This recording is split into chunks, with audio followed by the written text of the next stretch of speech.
বাংলায় তাপমাত্রার ওঠানামায় হেমন্তে ঠান্ডা গরম আবহাওয়া। দিনে গরম তো রাতের দিকে হালকা ঠান্ডার আমেজ রয়েছে। আবহাওয়া দপ্তর পূর্বাভাসে জানিয়েছে, দক্ষিণবঙ্গে আজ থেকেই বেশিরভাগ জেলাতে মূলত শুষ্ক আবহাওয়া দেখা যাবে। এরপর আগামীকাল কয়েকটি জেলার কিছু অংশে হালকা 2-1 পশলা বৃষ্টিপাতের সম্ভাবনা রয়েছে। ঘূর্ণিঝড় মন্থা, নিম্নচাপ এবং ঘূর্ণাবর্তের প্রভাব কাটিয়ে শীতের অপেক্ষায় এখন বাংলাবাসী। যদিও নভেম্বরের শীত আসার সম্ভাবনা তেমন নেই বলেই জানিয়েছেন বিশেষজ্ঞরা।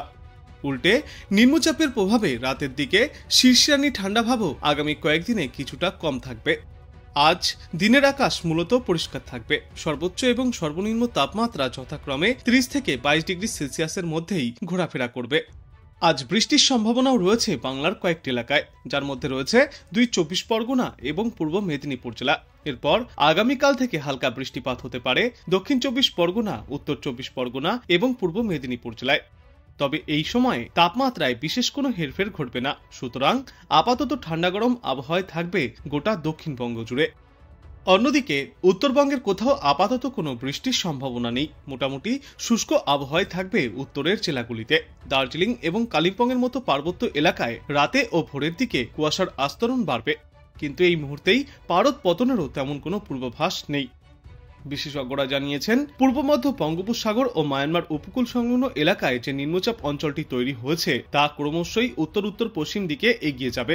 এর প্রভাব সরাসরি বাংলায় না পড়লেও বাতাসে জলীয়বাষ্পের পরিমাণ ফের কিছুটা বাড়তে চলেছে। ফলে হালকা শীতের যে আমেজ রয়েছে তা ফের কিছুদিনের জন্য গায়েব হয়ে যেতে পারে। কয়েকদিন ধরেই মূলত রাতের দিকে হালকা শীর্ষানি ছিল বাতাসে, যা বুঝিয়ে দিচ্ছিল শীত দুয়ারে আসার প্রক্রিয়া শুরু হয়ে গিয়েছে। ভোরের দিকে কুয়াশার সঙ্গে হালকা শীতের আমেজও রয়েছে দক্ষিণবঙ্গের অধিকাংশ জেলায়। তবে গতকাল থেকেই নিম্নচাপের প্রভাবে আবহাওয়া খানিকটা বদলেছে। দিনের বেলায় গরম রয়েছে, আর আগামী কয়েকদিনেও এই তাপমাত্রা একই রকম থাকবে। তেমন কোনো বড় পরিবর্তন ঘটবে না। আজ বাতাসে আপেক্ষিক আর্দ্রতার পরিমাণ থাকবে সর্বোচ্চ 88% এবং সর্বনিম্ন 48%। আজকের পর আগামীকালও আংশিক মেঘলা আকাশের পাশাপাশি বেশিরভাগ সময়ই পরিষ্কার আকাশ দেখা যাবে গোটা বাংলায়। দিনে সর্বাধিক তাপমাত্রা থাকবে 29 থেকে 31 ডিগ্রি সেলসিয়াসের মধ্যে এবং সর্বনিম্ন তাপমাত্রা থাকবে 22 থেকে 24 ডিগ্রি সেলসিয়াসের মধ্যে। ধীরে ধীরে বাড়ছে শীতের আমেজ। কলকাতা সহ সংলগ্ন এলাকায় শীতের ভালোই আমেজ টের পাওয়া যাচ্ছে। এদিকে রাজ্যের পশ্চিমা অঞ্চলের জেলাগুলিতে কোথাও কোথাও সর্বনিম্ন তাপমাত্রা 20 ডিগ্রি সেলসিয়াস এবং তার নিচেও নামতে দেখা গিয়েছে। সকালে ও রাতের দিকে বেশ ভালোই শীত অনুভূত হচ্ছে। আবহাওয়া দপ্তর জানিয়েছে, দক্ষিণবঙ্গের পাশাপাশি উত্তরবঙ্গের জেলাগুলিতেও আপাতত তেমন কোনো বৃষ্টির পূর্বাভাস নেই। আগামী কয়েকদিনে মূলত শুষ্ক এবং মনোরম আবহাওয়া থাকবে। শনি থেকে রবিবারের মধ্যেই দার্জিলিংয়ে রাতের তাপমাত্রা নামতে পারে সর্বনিম্ন 10 থেকে 8 ডিগ্রি সেলসিয়াসের মধ্যে। মন্থা অন্ধ্রপ্রদেশে প্রবল দুর্যোগের সৃষ্টি করেছিল ঠিকই, তার পরোক্ষ প্রভাব পড়েছিল বাংলাতেও। এদিকে নতুন করে নিম্নচাপের অনুকূল পরিস্থিতি তৈরি হওয়াতে বাংলার আমজনতার কপালে ফের চিন্তার ভাঁজ। আবহাওয়া দপ্তর জানিয়েছে, আগামী 24 ঘন্টায় ক্রমশই সুস্পষ্ট নিম্নচাপ অঞ্চলে পরিণত হবে এবং উত্তর পশ্চিম দিকে এগিয়ে যাবে ঘূর্ণাবর্ত। এর প্রভাবে উত্তাল থাকবে সমুদ্র, হতে পারে হালকা বৃষ্টিও। আগামী কয়েকদিনে পশ্চিমবঙ্গের আবহাওয়া মোটের ওপর শুষ্কই থাকবে। শুক্রবার দক্ষিণ 24 পরগনার কিছু এলাকায় বজ্রবিদ্যুৎ সহ হালকা থেকে মাঝারি বৃষ্টির সম্ভাবনা রয়েছে। তবে উত্তরবঙ্গে আপাতত কোথাও কোনো বৃষ্টির পূর্বাভাস নেই। মধ্য বঙ্গোপসাগর থেকে নিম্নচাপ সরে গিয়েছে উত্তর পূর্ব বঙ্গোপসাগরের দিকে। এটি উত্তর উত্তর পশ্চিম দিকে এগিয়ে যাবে। আগামী 24 ঘন্টায় দক্ষিণ বাংলাদেশ সংলগ্ন উপকূল অঞ্চলে নিম্নচাপের অবস্থান হবে। উত্তর পূর্ব বঙ্গোপসাগর এবং তৎসংলগ্ন মায়ানমার ও বাংলাদেশ উপকূলে সমুদ্র উত্তাল থাকবে। ওই দিকের সমুদ্রে মৎস্যজীবীদের যাওয়ার উপর নিষেধাজ্ঞাও জারি করা হয়েছে। দক্ষিণ বাংলাদেশ সংলগ্ন এলাকায় এবং পূর্ব মধ্য ও উত্তর পূর্ব বঙ্গোপসাগরে গভীর সমুদ্রে যাওয়ার উপর নিষেধাজ্ঞাও জারি করেছেন বিশেষজ্ঞরা। আজ রাত পর্যন্ত এই নিষেধাজ্ঞা জারি থাকবে। আজ দক্ষিণবঙ্গের উপকূলবর্তী জেলাগুলিতে সামান্য বৃষ্টির সম্ভাবনা রয়েছে। বাতাসে জলীয়বাষ্পের পরিমাণ বাড়বে। উত্তর ও দক্ষিণ 24 পরগনা জেলার কিছু অংশে হালকা সামান্য বৃষ্টিপাত চলতে পারে। উপকূল ও সংলগ্ন জেলাগুলিতে আংশিক মেঘলা আকাশ থাকবে।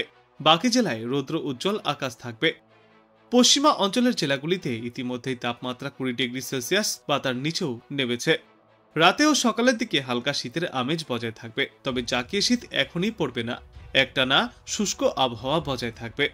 অন্তত আগামী সপ্তাহের সোমবার পর্যন্ত সমস্ত জেলাতেই এই একই রকম আবহাওয়া দেখা যাবে। বৃষ্টির সম্ভাবনা কার্যত নেই। সপ্তাহের শেষে হিমের পরশ সামান্য বাড়তে পারে, হালকা কুয়াশার সম্ভাবনাও রয়েছে। উত্তরবঙ্গে আপাতত বৃষ্টির পূর্বাভাস নেই, তাপমাত্রা সামান্য কমতে পারে। 2 থেকে 3 ডিগ্রি সেলসিয়াস পর্যন্ত তাপমাত্রা কমার সম্ভাবনা রয়েছে আগামী কয়েকদিনে। উজ্জ্বল পরিবেশ থাকবে। সপ্তাহের শেষের দিকে উত্তরবঙ্গের জেলাগুলিতে শীতের দাপট আরেকটু বাড়তে পারে। এদিকে আজ কলকাতায় আংশিক মেঘলা আকাশ থাকবে, তাপমাত্রা স্বাভাবিকের কাছাকাছি থাকবে। সকালের দিকে হালকা শীতের অনুভূতি দেখা যাবে, আকাশ পরিষ্কার থাকবে। তবে গত কয়েকদিনের তুলনায় আজ সেই তাপমাত্রায় ব্যাপক কোনো পরিবর্তন ঘটবে না, স্বাভাবিকের কাছাকাছি থাকবে তাপমাত্রার পারদ। তবে সপ্তাহের শেষের দিকে সর্বনিম্ন তাপমাত্রা ফের 20 থেকে 21 ডিগ্রি সেলসিয়াসে পৌঁছাতে পারে। আজ দিনে সর্বাধিক তাপমাত্রা থাকবে 30 ডিগ্রি সেলসিয়াসের আশেপাশে এবং সর্বনিম্ন তাপমাত্রা থাকবে আজ 20 থেকে 22 ডিগ্রি সেলসিয়াসে। বাতাসে আপেক্ষিক আর্দ্রতার পরিমাণ থাকবে 67 থেকে 78%।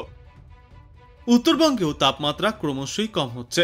দার্জিলিং ও কালিম্পংয়ের মতো পার্বত্য জেলাগুলিতে এখন সর্বনিম্ন তাপমাত্রা 10 থেকে 12 ডিগ্রি সেলসিয়াসের মধ্যেই ঘোরাফেরা করছে। সকালে এবং বিকালের দিকে কুয়াশার চাদরে ঢেকে যাচ্ছে পাহাড়। আলিপুর আবহাওয়া দপ্তরের পূর্বাভাস অনুযায়ী আগামী কয়েকদিনে উত্তরবঙ্গে আরও পারদ পতনের সম্ভাবনা রয়েছে, কিন্তু আপাতত শনিবার পর্যন্ত উত্তরবঙ্গের কোথাও কোনো বৃষ্টির পূর্বাভাস নেই। নভেম্বরের শুরু থেকেই জেলায় জেলায় পারদ নামতে শুরু করেছে। দার্জিলিং ও কালিম্পংয়ের পাশাপাশি পশ্চিমা অঞ্চলের জেলাগুলিতেও পারদ 20 ডিগ্রি সেলসিয়াসের নিচে নেমেছে। অন্যান্য জেলাগুলিতেও এবার ধীরে ধীরে শীতের অনুভূতি বাড়বে। যদিও শীত কবে থেকে জাঁকিয়ে পড়বে সে বিষয়ে এখনও স্পষ্ট করে কিছুই বলতে পারছেন না বিশেষজ্ঞরা। দক্ষিণবঙ্গের বেশ কয়েকটি জেলায় আজ বৃষ্টির পূর্বাভাস রয়েছে। আজ এবং আগামীকাল বিক্ষিপ্তভাবে বজ্রবিদ্যুৎ সহ বৃষ্টির সম্ভাবনা রয়েছে মূলত উপকূলবর্তী জেলাগুলিতে। আজ বৃষ্টি চলবে দক্ষিণ 24 পরগনা এবং পূর্ব মেদিনীপুরে, বজ্রবিদ্যুৎ সহ এই বৃষ্টির সম্ভাবনা। এরপর আগামীকাল থেকে এই বৃষ্টির পরিমাণ এবং ব্যাপকতা সামান্য বাড়তে পারে। আগামীকাল হালকা থেকে মাঝারিভাবে বৃষ্টির সম্ভাবনা উত্তর ও দক্ষিণ 24 পরগনা এবং পূর্ব মেদিনীপুর জেলায়। তারপর শুক্রবার দক্ষিণ 24 পরগনা ও পূর্ব মেদিনীপুর জেলার 2-1টি জায়গায় বিক্ষিপ্তভাবে ফের বৃষ্টির পূর্বাভাস রয়েছে। বাদবাকি জেলাগুলিতে দক্ষিণবঙ্গে শুকনো আবহাওয়া থাকবে। শনিবার থেকে সমগ্র দক্ষিণ বাংলাতেই দেখা যাবে শুকনো আবহাওয়া। আপাতত শহর কলকাতায় বৃষ্টির সম্ভাবনা নেই। চলতি সপ্তাহে শহরে সর্বনিম্ন তাপমাত্রা 20 থেকে 22 ডিগ্রি সেলসিয়াসের আশেপাশে থাকবে। আগামী দিন 5 দক্ষিণবঙ্গের জেলাগুলিতে সর্বনিম্ন তাপমাত্রায় খুব একটা বড় হেরফের ঘটবে না। তবে পাকাপাকিভাবে শীত পড়তে ডিসেম্বর মাস হয়ে যাবে বলেই পূর্বাভাসে জানিয়েছেন বিশেষজ্ঞরা। আপাতত দক্ষিণবঙ্গের জেলাগুলিতে সামান্য বৃষ্টির পূর্বাভাস থাকলেও উত্তরবঙ্গে মূলত শুকনো আবহাওয়ায় দেখা যাবে। উত্তরবঙ্গে আপাতত তাপমাত্রাও কিছুটা নামতে চলেছে। দার্জিলিং কালিম্পংয়ের রাতের তাপমাত্রা অনেকটাই নেমেছে। আপাতত শনিবার পর্যন্ত উত্তরবঙ্গের কোনো জেলাতেই বৃষ্টির কোনো সম্ভাবনা নেই। মোটের ওপর শুষ্ক আবহাওয়ায় থাকবে গোটা উত্তরে। পূর্বাভাসে জানা গিয়েছে বঙ্গোপসাগরে ফের নিম্নচাপ অঞ্চল তৈরি হচ্ছে। তার জেরেই নতুন করে বৃষ্টির সম্ভাবনা দুই বাংলাতেই। বঙ্গোপসাগরের পূর্ব মধ্যভাগ এবং মায়ানমার উপকূল সংলগ্ন এলাকায় একটি নিম্নচাপ অঞ্চল তৈরি হয়েছে। সেই সঙ্গে রয়েছে ঘূর্ণাবর্ত। সমুদ্রপৃষ্ঠ থেকে প্রায় 5.4 কিলোমিটার উচ্চতায় অবস্থান করছে এই ঘূর্ণাবর্ত, যা আগামী 24 ঘন্টায় উত্তর উত্তর পশ্চিম দিকে এগিয়ে মায়ানমার ও বাংলাদেশ উপকূল বরাবর অগ্রসর হতে পারে। এই নিম্নচাপের প্রভাব ঘুরপথে সেই বাংলার উপরেই পড়তে চলেছে, যার ফলে হালকা থেকে মাঝারি বৃষ্টিপাতের সম্ভাবনা রয়েছে সমগ্র বাংলা জুড়েই।